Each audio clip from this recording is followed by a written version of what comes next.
پیچھے دوڑتی ہوئی آئی. یہ دونوں ڈر گئے, یہ نوجوان لڑکا اور لڑکی ڈر گئے. ڈر کر کے ایک درخت کے پیچھے چھپ گئے. کہا کہ بادشاہ کو شاید خبر ہو گئی یا وزیر کو خبر ہو گئی اس لڑکی کے باپ کو, ہمیں پکڑنے کے لیے فوج بھیجی گئی ہے. اب کیا ہوگا؟ دونوں ڈرے سہمے درخت کے پیچھے کھڑے تھے. وہ آنے والی فوج قریب آئی. قریب آ کر کے اس فوج میں سے کسی نے آواز دی, اے فلاں بن فلاں باہر آ جا. لڑکی کا بھی نام لیا, لڑکے کا بھی نام لیا, باہر آ جاؤ. یہ نوجوان شہزادہ جب باہر آتا ہے تو دیکھتا ہے یہ بادشاہ کی فوج نہیں بلکہ یہ فوج کے اندر اس کے شہید دونوں بھائی گھوڑے پر سوار آئے ہیں, جن کو مہینہ بھر پہلے بادشاہ نے کھولتے ہوئے تیل میں ڈال دیا تھا.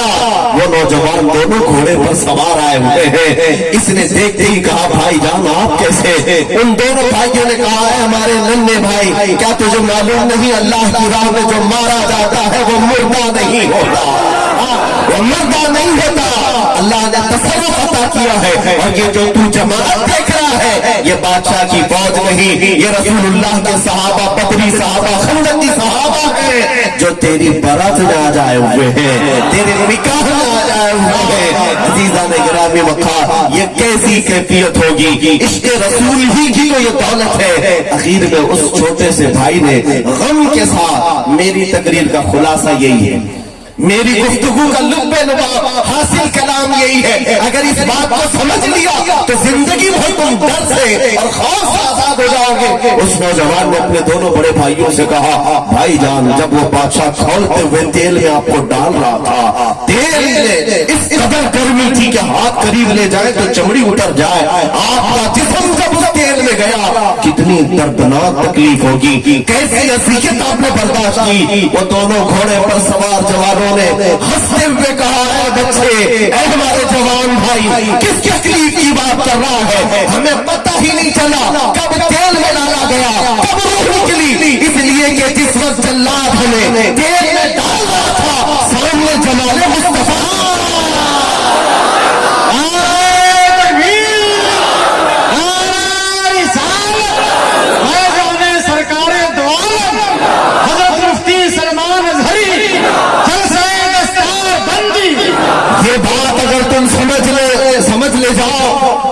کہ ہر تکلیف کے وقت میرے آقا صلی اللہ علیہ وسلم اپنے غلاموں کے سامنے حاضر ہو جاتے تھے. وہ اپنے نورانی چہرے کے ساتھ جب غلاموں کے پاس آتے ہیں تو پھر درد کس کو کہتے ہیں, تکلیف کس کو کہتے ہیں, چاہے پھانسی ہو کہ چاہے آگ میں جلنا ہو. میرے عزیزو, اگر وہ کمال و جمال سامنے ہو تو پھر ہر درد میں مزہ ہی مزہ ہے, ہر درد میں مزہ ہے. اور ایک مثال میں عرض کر کے آپ کے ذہنوں کو قریب کرنا چاہوں گا. اے نوجوانوں, یہ دنیا پوری تمہیں خریدنے کے لیے بڑی بڑی قیمتیں لگا چکی ہے. تمہیں پتا ہے آج پوری انڈسٹری, فلم انڈسٹری, چاہے وہ ہالی ووڈ ہو, بالی ووڈ ہو, ٹالی ووڈ ہو, پتہ نہیں کون کون سے ووڈ ہو, اور اس پر مزید پورنوگرافی, پھر اس پر مزید کارٹون کی دنیا, یہ سب کروڑوں اربوں روپے خرچ کرتے ہیں اور تمہارے جیب سے وصولتے. کس لیے؟ تمہارے اخلاق پر ڈاکہ ڈالنے کے لیے, تمہاری آنکھوں کی حیا کو چھیننے کے لیے. دنیا اگر ان کے فلمی کیریکٹر کو دیکھ کر دیوانی ہوتی ہے تو ہو لینے دو, ان کے پاس کوئی حسین نہیں ہے. نوجوانوں, تمہارے پاس دنیا کا سب سے حسین موجود, سب سے حسین دنیا کا تمہارے پاس ہے. ارے وہ حسین ہے, وہ احسن منک لم تر قط عینی واجمل منک لم تلد النساء. اس رسول کے ہوتے ہوئے پھر کسی کا حسن دیکھنا تمہیں زیب دیتا ہے؟ بلکہ تمہیں تو چاہیے کہ اپنی آنکھیں سنبھال رکھو, اپنی آنکھیں سنبھال رکھو. روز یہ دعا کر کے سو جو شہزادہ اعلیٰ حضرت سرکار مفتی اعظم ہند کی دعا تھی. روز وہ دعا کر کے سو مفتی اعظم کی, کچھ ایسا کر دے میرے کردگار آنکھوں میں, کچھ ایسا کر دے میرے کردگار آنکھوں میں, ہمیشہ نقش رہے روئے یار آنکھوں میں. انہیں نہ دیکھا کہ کس کام کی ہیں یہ آنکھیں, کہ دیکھنے کی ہے ساری بہار آنکھوں میں.